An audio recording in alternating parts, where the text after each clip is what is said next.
I got the Teenage Engineering K.O.II, also known as the EP-133, a couple of weeks ago, and I've discovered some wins and some woes, pros and cons, that I wanted to share. But first, I wanted to give a quick summary of the device.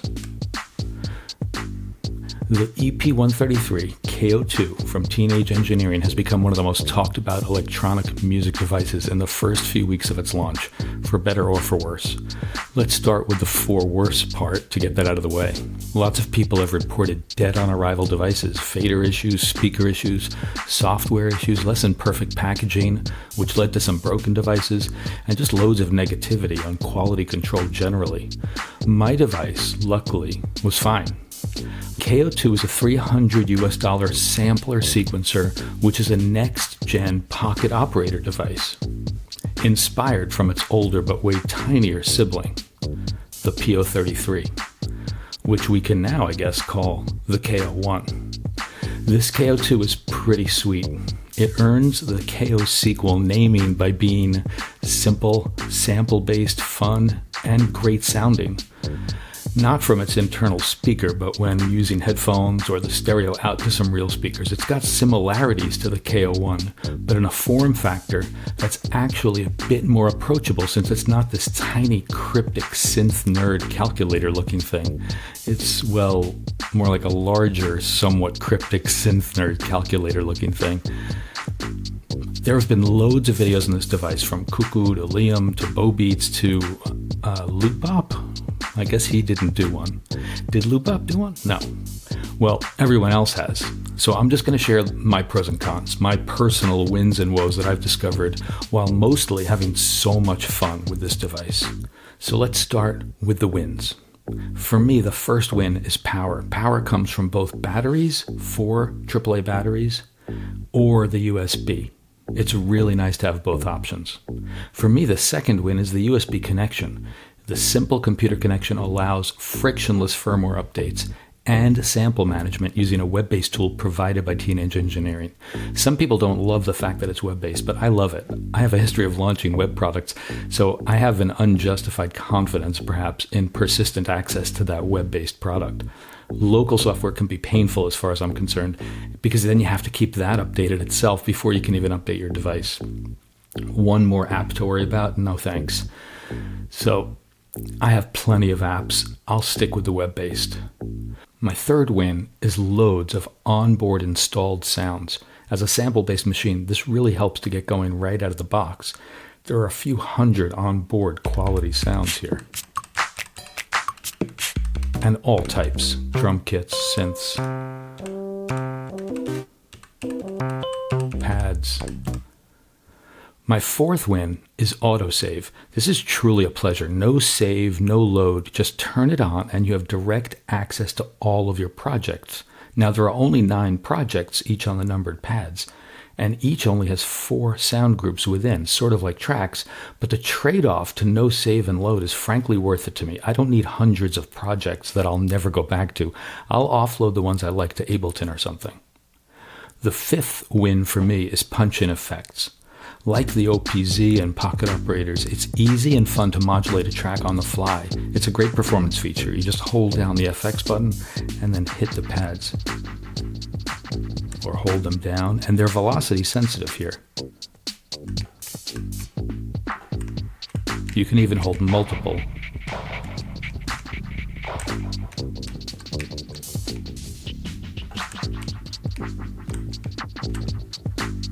The next win is velocity sensitivity, which you can set in the system settings. You can turn it off, you can make it high or low. High or low is not the actual sensitivity level, rather it's the expected velocity you'll actually use when hitting pads. If you're going to play softly, use low. If you're going to play vigorously, use high. The seventh is a kind of unexpected positive, and that is, you're not going to believe this, Lego compatibility. There are holes in the sides of this thing that are perfectly capable to hold the Technique Lego kits, which means if I want, I can add small accoutrements as well. You know, it's an aesthetic thing. Okay, let's talk about some of the woes, some of the cons of the device that I've discovered, and I'm sure others have as well. First of all, the effects. They're very limited. You only get one effect send across all groups, across all patterns and all sounds, and therefore there is obviously no step-level effect parameter locking either. Related to this, you can't have different fader levels per pattern, even for the same effect on the same group. So it's one effect, one level of effect send across all patterns in that group. Now, one workaround is you can record fader automation per pattern. If you hold down record and do the fader level with FX send as your fader setting. But remember that whatever you ended up at the end of the automation will persist, so that you want to be able to reset or go back to the same fader level at the end of that automation. Now, when you go to FX mode, you can see my fader is set to level, and when I go to FX mode, it automatically changes it to effects, and that's actually good. So the effect send for that group is automatic, and when I come out of effect mode, it goes back to what it was before, whether it was level or pitch or something else. That's good. My second woe is scenes. You create a scene by using the commit function, which is accessible on the main button by holding shift and clicking main. Those commits capture the patterns playing on each group, and when you do that, some things happen that were not that clear when I first started. So while scenes are fairly simple, they're not that simple to understand until when you do that commit. First, the scene is saved and duplicated. You are navigated to the next scene, which is a duplicate of the one you just committed. So if I press main, it can tell me what scene I'm in. I'm in scene 7.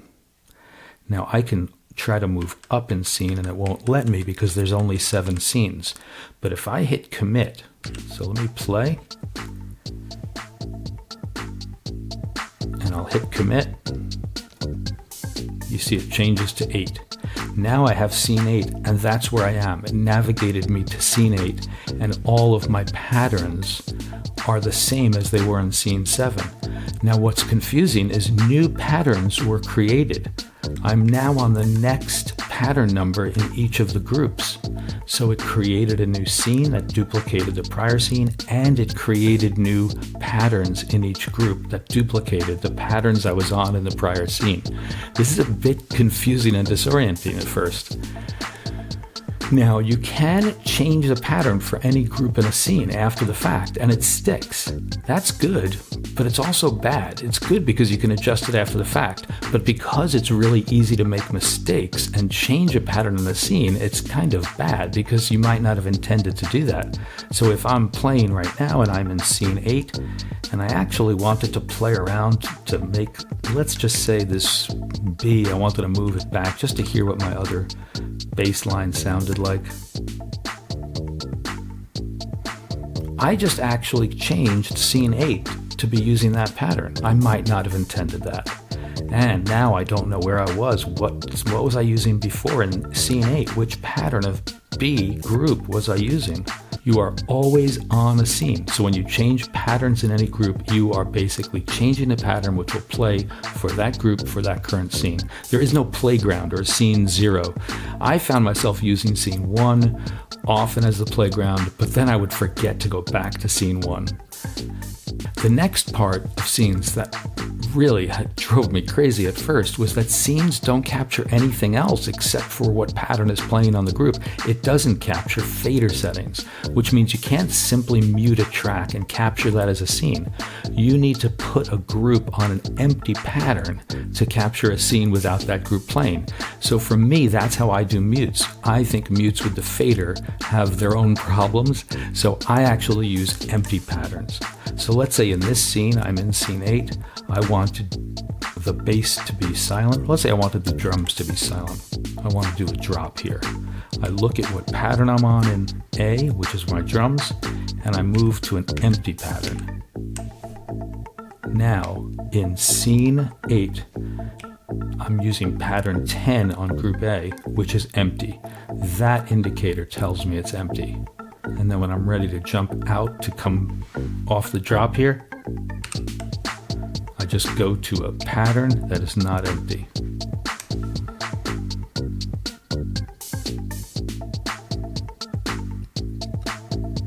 My third woe is the system settings. System settings are not project-based. So to change, for example, the scale of a project that you're working on, you can go to System, you can go to Pad, you can go to Scale, and it tells me I'm in the Dorian scale. If I change that in this project, it changes it from here forward.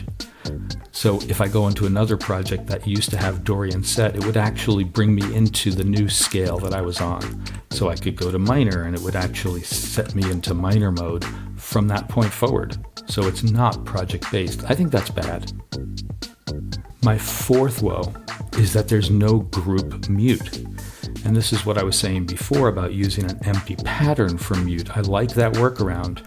They have mute groups, like the choke groups they use for open and closed hi-hats, but there's no group mute. Figure that for a device which is so good otherwise for live performance, with the live effects and scenes, this was a real miss for me. I think muting groups is something that's really clearly needed. Now the workaround, of course, is using a fader on level. So right now I've got all my groups set to be, the fader is set to use the level. So now I can actually fade out drums, or I can fade out my bass. But it's really hard to do complex drops because you're choosing multiple. And this is where I found a significant problem, a real quirk. That is, if you choose multiple groups to fade out, you can do that. But when you come back in, you won't be able to control each of those channels alone until you hold that button and refade. And it was a real problem for me because it muted this channel no matter what I did. Let me show you that. So I have all my channels going. They're all set to fade on level. And by the way, if they're set to different things, as soon as I hold multiple, let's say A, and you'll see it switch to AB, ABC, this, when I use the fader here, will always be level. And that's good. So let me do that, and you can see I can't really do it with my left hand. I have to use, because then I can't grab the fader. I have to use my right hand. And let's say I fade them out. Cool. And now I want to fade them back in. I want to first bring my drums in. No drums. And in fact, my pads don't work either. And in fact, if I stop playing and I try to use my pads on A are gone. No matter what I do with the fader, I can't bring them back until I hold A and use the fader.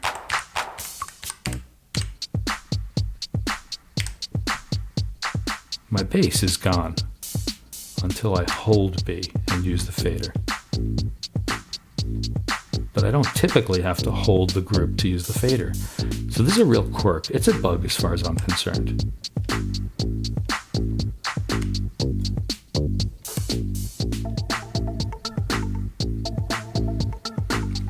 This brings me to my next problem. This woe is a big one because it covers many things, and that's stability. I had a couple of errors trying to do something like changing a group pattern while in sound mode, and I just got a complete error and a lockup. But then sometimes, every once in a while, I lose a pattern. And if you watched Ricky Tynes' video, you can see he has a problem right at the end of the video when he's working on a really nice track. So there's a stability issue, and I hope that Teenage Engineering is just going to launch some firmware updates to cover these problems. They certainly don't help. My next woe is sampling. I actually love the sampling on this device, but you have to hold the pad to sample. The reason that's a problem for me is I like to sample guitar, and I can't hold a pad and play the guitar at the same time. I only have two hands. So what I've seen people do is lay the device flat when they're not using their Lego stand and put something heavy on the pad. That's just not acceptable as far as I'm concerned for a sampling device. It has a threshold, but you still have to actually hold the pad to use the threshold. My seventh woe is just a bunch of quirks. If you adjust things like the tune mode of the fader for a sound, it'll throw off the replay of the LED and keys mode. So that's a hard one to describe, but there are quirks like this that I've seen that, again, I think will be fixed, some of that jankiness in firmware updates. My eighth woe, I can't believe I have 8, is packaging. The design of the packaging is beautiful, but it simply doesn't protect this fairly fragile plastic device. It just doesn't protect it enough with things like the fader and the buttons and the plastic. I've seen enough reports of people having problems with the device on arrival because of the packaging. So that's my findings so far. While it seems like a lot of woes, I'm still feeling great about the device because it's quick, simple, and fun. I really love to capture beats on this thing. It does capture my ideas quickly, and it's got strong sounds, and it's easy to get going. My woes are more about getting more productive and finalizing tracks and again taking it to the next level. And again, this is a version 1, so I expect some strong follow-up from Teenage Engineering. For $300, I do like the KO2.